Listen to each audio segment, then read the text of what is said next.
Government in Iran was held on the Golden Gate Bridge Sunday afternoon. KCBS's Alice Wirtz reports the demonstration was to draw attention to the death of a 22-year-old woman detained by Iran's morality police for not properly wearing a headscarf. Thousands turned out at the Golden Gate Bridge. Families of multiple generations with kids and adults marched on the bridge carrying signs protesting the current regime, chanting, outraged by the atrocities in Iran. Ali from Sunnyvale is one of many who denounce the civil rights abuses that especially impact women. And we need to support the Iranian women and Iranian people who are getting, at the moment, at this time in Iran at night, they're getting shot, they get killed, they get raped by the brutal regime of Iran. Samin has lived in the U.S. for 10 years. Her parents still in Iran. All are fed up with the country that has devolved over the last 4 decades. Yeah, they are done with all this oppression, all this the regime that basically goes with chaos. They just bring chaos from 4 decades ago. The death of Masa Amini has been a flashpoint for these types of protests around the world. The Golden Gate Bridge was the setting for that this weekend. Alice Wirtz, KCBS. Russian President Vladimir Putin's plan to call up hundreds of thousands of reservists for the war in Ukraine not going over well. Reportedly, some men are trying to get out of the country to avoid conscription while protests have erupted throughout Russia. KCBS's Eric Thomas reports. After being told for months the invasion was going well, comes irrefutable evidence that it is not. There are reports that partial mobilization is causing an exodus of military-aged men trying to avoid being called up. Waits to get into countries like Georgia that don't require visas for Russians was up to 30 hours, and people are trying to get into Mongolia and Kazakhstan. Cynthia Hooper directs the Russia and Eastern European Studies program at the College of the Holy Cross in Massachusetts. She says those who are being conscripted are from ethnic minorities from some of the poorest areas of the country. Mind you, these are people who are not going to have equipment, training, or will to be in this battle, and you're just sending them up towards the front lines to try to hold out against a very highly motivated Ukrainian offensive. She says it's hard to imagine these new conscripts will be successful where Russia's seasoned professional army was not. Eric Thomas, KCBS. Just ahead on KCBS, weekend stabbings in San Francisco and Hayward.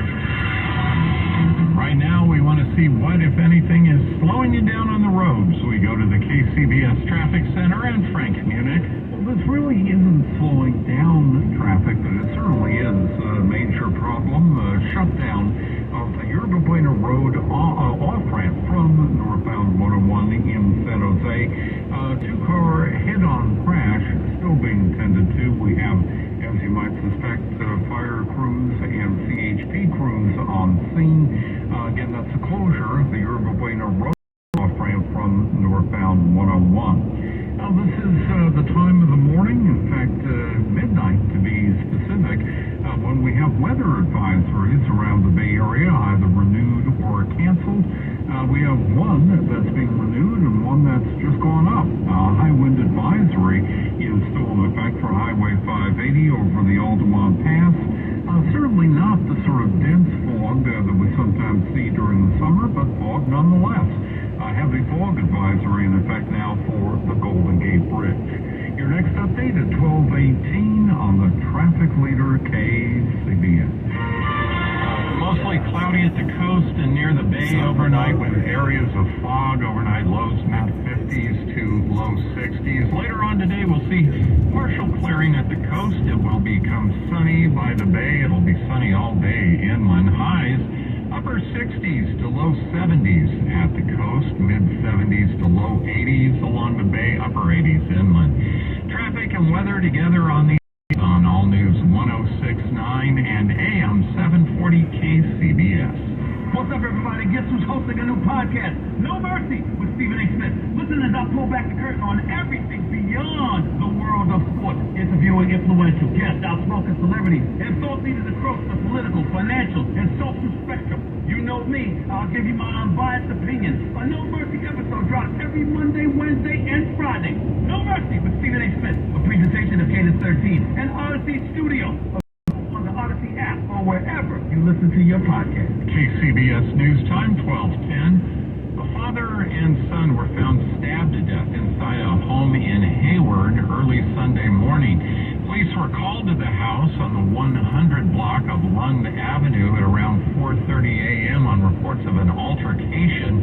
Inside, they found the victims suffering from stab wounds. Both men died at the scene. Their identities have not yet been released. No suspects have been arrested. In San Francisco, police have arrested a man in connection with a stabbing in the Mission District Sunday evening. Witnesses say the suspect walked up to two men talking near the Delirium Bar on 16th Street and plunged a knife into one of the men's chests. He then pepper sprayed the other man and casually walked across the street, the knife still in his hand. One witness tells the Mission local newsletter the victim was stabbed just above the heart.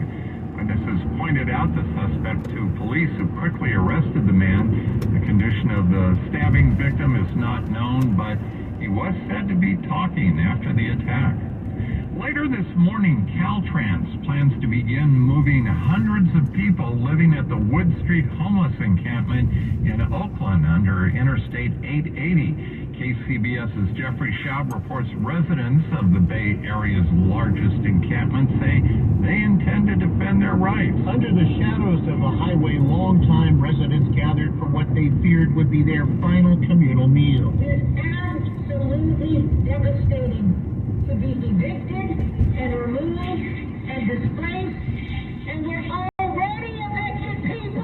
After a series of fires, one that nearly reached the deck of the highway, Caltrans announced the encampment on state-owned property must be disbanded.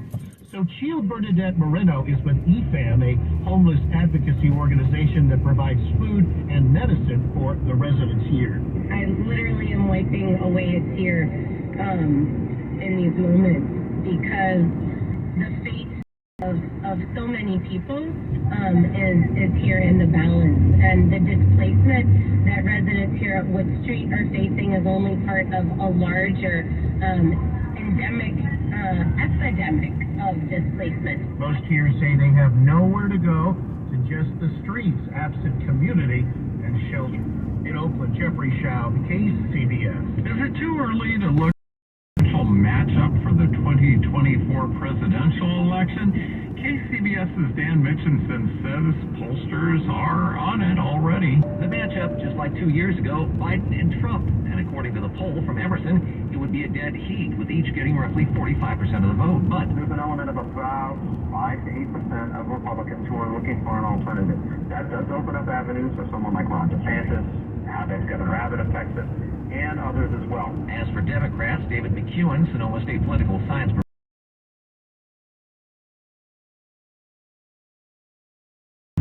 Mayor Pete, but then you have to look to governors, and that's where Governor Newsom, California's own governor, would be important, and so would Gretchen Whitmer of Michigan. But with the election still 770 plus days away, McEwen says we shouldn't put too much weight into polls like this, because a lot can still happen, and we haven't had confirmation if President Biden will run for re-election or if Donald Trump will announce his third run at the office.